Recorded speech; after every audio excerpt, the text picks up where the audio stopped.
新竹县要伫咧湖口起一个生命纪念园区，却引起当地民众强烈反对。最近有学者来到现场调查，发现讲伫园区边仔有3座庄仔窑遗迹，而且真完整，希望这会当全部给保留落来。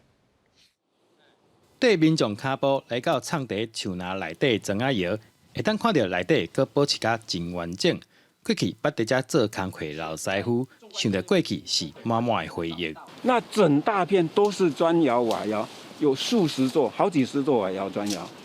那现在通通没有了，现在能看得到遗迹的，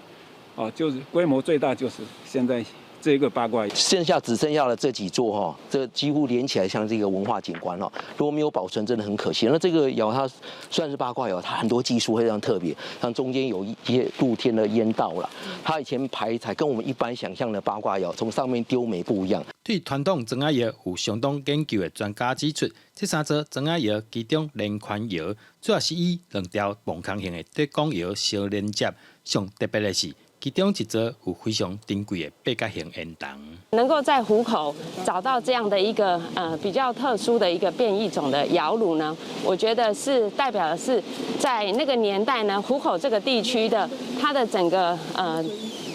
红砖的这个生产的一个需求，人民生活的一个演变的一个非常丰富的样貌。那我希望这样子的一个用土烧砖烧瓦的这样的一个智慧的结晶呢，能够被保留下来。站在我们乡民的角度，还是说新竹应该讲说整个大新竹的